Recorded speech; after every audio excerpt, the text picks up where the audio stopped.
why am I here? Now, I don't easily get impressed by people. I have a little bit of an antisocial behavior, as my wife says. But I met Lionel probably a few months ago, maybe end of last year. And I have been in business a long time to know when I see someone who's bullshitting me, and I know. And one thing that I really enjoyed talking to him is that he has genuine sincerity towards this country and what he wants to do to help society for the greater cause of this country to move it forward. And I think we need to have young minds with fresh ideas to get us out of this mess that we are in today. In the last 10 years, this country has slowly degraded to a point where 38 in the world right now, economic growth. And Canada used to be a destination of choice for many immigrants. Not anymore. In fact, people are leaving Canada. So when you put all that together, I realized that we need to have young, ambitious, thoughtful people to represent us collectively to get this country into a position where we need to be in the next decade or so. And it's not just for me or for you, for our kids. I do worry about the next generation. People can't afford homes here.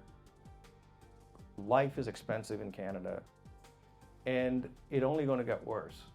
And given where the interest rates today, and it's going to stay pretty high for a long time. It's not going to go close to zero. It may come down, but it's still going to be high. So we are in what I call a collective decline economically and culturally.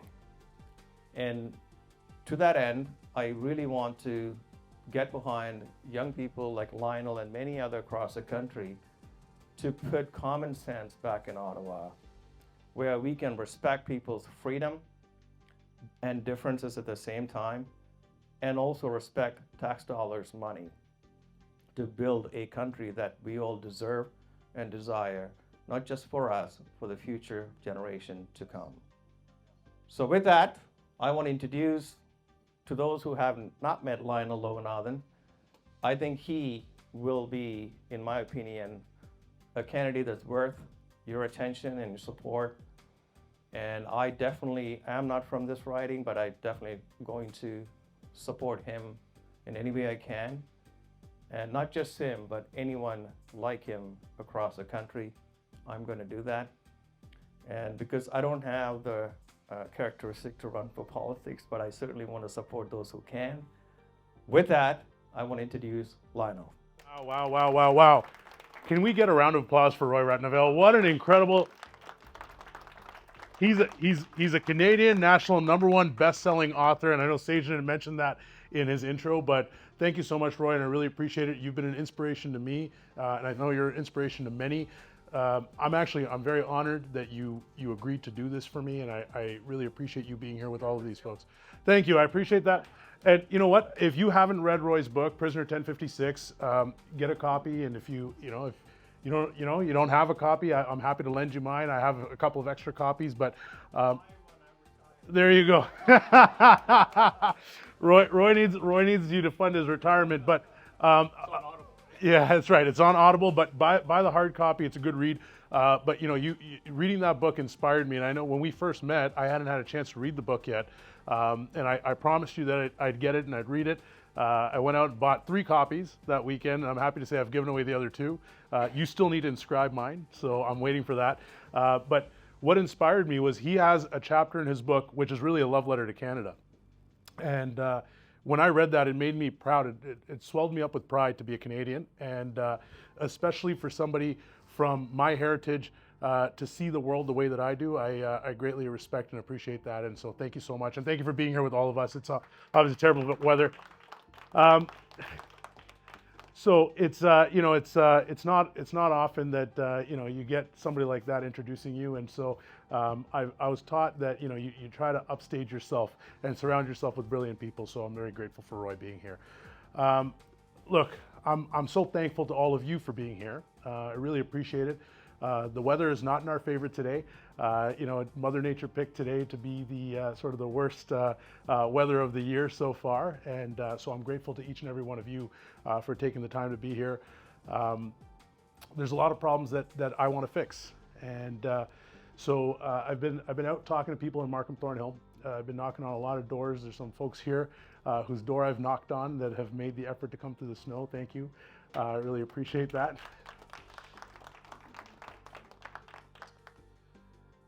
There's several places where we could start, but we can't we can't fix all of our problems in one shot. So there's a few things that I want to see happen, right? I think we can all agree here that things are getting way more expensive than they used to be. When you go to the grocery store, your dollar is not going as far as it used to. We pay for some of the most expensive groceries in the Western world. It's not getting cheaper. Gas prices, when you go to fill up your car, gas prices are through the roof. If you've got a family and you've got a mid-size SUV, you're spending $100, $120 to fill your tank. It's not getting cheaper. And in this country, a cold country, and today's a perfect day to talk about this, when it's snowing outside and it's -20, you've got to heat your home. You've got to heat your home. And heating your home today, if you go look at your gas bill, $20 to get the, for the gas that you use, $25 to get the gas to you, $30 for the carbon tax. And, so you think to yourself, like, what am I paying for? What am I paying for? Because the consumption doesn't meet the cost. So things are getting expensive. Rent is high. If you're not lucky enough to own a home here, rent is completely unaffordable. If you've got a mortgage, your costs have gone up because inflation's gone up. And as a result of that, it's pushed interest rates up. So if you're renewing your mortgage, which, I read somewhere 60% of Canadians are going to be renewing their mortgage in 2024. And they're looking at a cliff. So if you're lucky enough to own a home, if you're lucky enough to have bought a home, your mortgage is going to increase significantly. Where's that extra money going to come from? We've got to fix the affordability crisis in this country. We're really setting our kids up for failure. And, I want to do something about that. Another thing is crime. So we now live in a society where you might wake up and find that your car isn't on your driveway, right? It's unbelievable. I never thought growing up in Markham, one of the safest communities in this country, that I would have to worry about my car being stolen off my driveway. And when you call the police, they can't keep up. They tell you, well, call your insurance company. And so what happens? Your $60,000, $70,000 car gets stolen off your driveway. You call your insurance company, sure, you get your money back, but you feel violated, right? Because, your stuff has been taken. Somebody has come to your home and taken something that belongs to you, and you can't replace it. You can't replace that feeling of not feeling safe. So you get your money back, but then what happens? The insurance company turns around, you think they're going to give you free money? They're going to just pay for your car and just say, okay, here you go. Those costs come back to you, and those costs are going to be added to your premium, to all of our premiums. So even if it hasn't affected you where your car has been personally taken from you, every car that's stolen in this country is increasing our costs. So we've got to stop these criminals that are doing this. We have laws in this country, and the only way that this society works is if we follow the law. And what we've got in this country is a system where if you get caught breaking the law, they release you after a few hours of being in a holding cell. They ask you to sign a document called recognizance, and they say, okay, you can leave and come back on the promise to appear in court. Now, the guy that stole the car is back out the next night stealing another car. And you're left calling your insurance company. So before you've settled with your insurance company, the guy's probably stolen another car. If he gets caught again, what happens? Same thing. You've got to make criminals pay. Law-abiding citizens shouldn't be the ones that are bearing the cost of this. The criminals that are causing these problems should be the ones that are bearing the cost of this.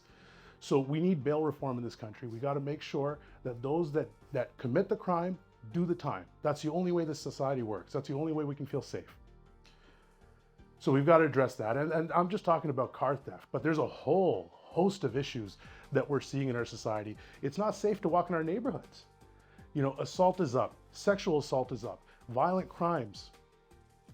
We are rewarding criminals in this country by letting them off for the things that they're doing. We don't lack, there's a significant lack of accountability. And we've gotten away from personal responsibility. And we need to get that back in this country. So that's the second thing. And the third thing that I think is really important, and this might be the most important one of all, and I think for all of us here, I look across this room and it brightens my heart because Markham-Thornhill statistically is the most diverse riding in this entire country. Over 350 languages spoken in this riding. So we've all come from somewhere and we're all proud to be Canadian. That's why we're here. When I was growing up, my parents gave me some simple instructions. Go to school, study hard, no girlfriends. Got to focus, get a great job, buy a house. This is the dream. This is why people came to this country. The opportunity to do that with corruption-free government, you know, the ability to be able to have the opportunity to make sacrifice, right? My father was a limousine driver. He started his shift every morning at 2 a.m. He would spend 24 hours in his car. Come home the next night. The next day, he couldn't really spend much time playing with me. He couldn't really, you know, throw a baseball or, you know, ride a bike because he had to catch up on his sleep. Him sleeping in that car gave me the opportunity to do what I'm doing. You were able to sacrifice to give the next generation a hand up. And that's not true for a lot of people anymore. So when we tell our kids, go to school, study hard, graduate, get a good paying job, buy a house, that dream is out of reach. So why are we coming to this country if that's the case? The Canadian dream is broken. And it didn't break by accident. It's broken because of 8 years of neglectful federal government by Justin Trudeau, Mary Ng, and the Liberals. So these are addressable, fixable problems. And so that brings me to why I wanted to do this. My daughter's right there. She's 2.5. Hi, baby. She's on her grandmother's phone. But when I look my daughter in the face, I want to be able to say, sweetheart, I tried to fix this. I tried to fix this problem because you deserve that. The same opportunity that I had for my dad to be able to sacrifice so that I could be here today, I want my daughter to have. And so that's why I'm doing this.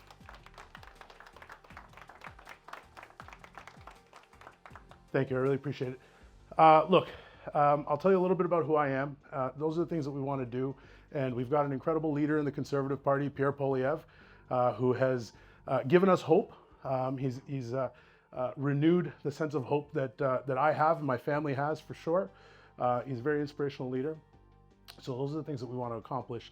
We'll tell you a little bit about who I am. My family moved to Markham-Thornhill in 1989. My family moved to Markham-Thornhill to the intersection of Middlefield and Steeles.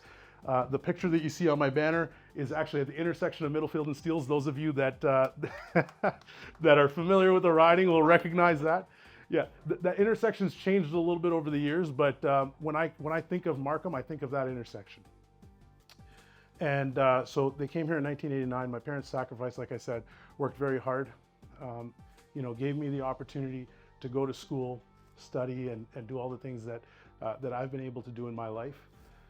For the last 12 years, I've been selling software in education. That's what I do for a living. I've been trying to work on fixing math outcomes across this country with a wonderful company, Knowledge Check. It's run by a great leader, Travis Ratnavel. And so that gave me the opportunity to travel this country coast to coast and see what this country's like in every province. I've been to every province probably 30 plus times. And Markham-Thornhill is always home. This riding has not had local representation for a very long time. 23 years the Liberals have been in power in this riding, and so I thought to myself, it's time that I did something about it, and I quite literally don't have to do this. This is not something that I thought I'd be doing at this stage of my life. I've got a young family, I've got a great career, but we need people that are willing and able and ready and have the skills and the experience to go and fix the issues that we're seeing in government.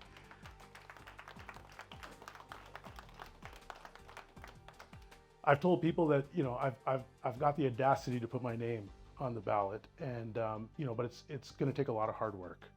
And so that brings me to what I need from you, my family, my friends, supporters. In order for us to fix this problem, I'm asking you for your help. The way that this process works is this. In order for me to be elected an MP for Markham-Thornhill, we've got to go through a nomination. So I'm seeking the nomination to be the next Conservative MP for Markham-Thornhill. That journey begins with our nomination process. We need families, friends and families from across Markham-Thornhill to buy a Conservative Party membership for at least a year.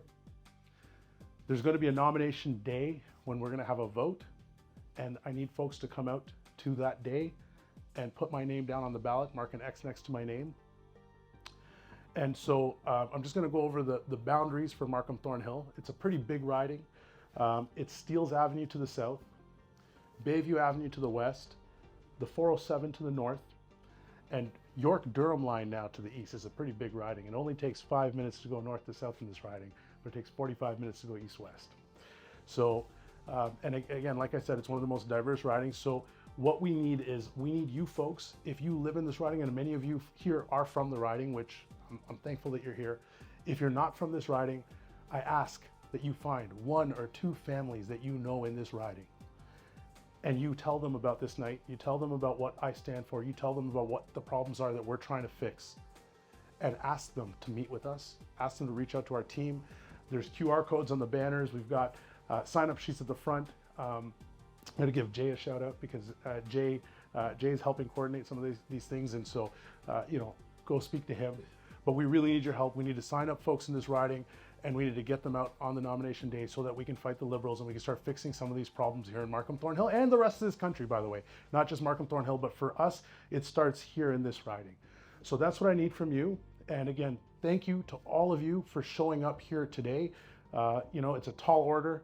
It took me a little while to get in with all this snow. And this is a testament to how much you care about the problem and how much you care about me. And I greatly appreciate that. And that's the biggest, greatest honor for me. Thank you so much.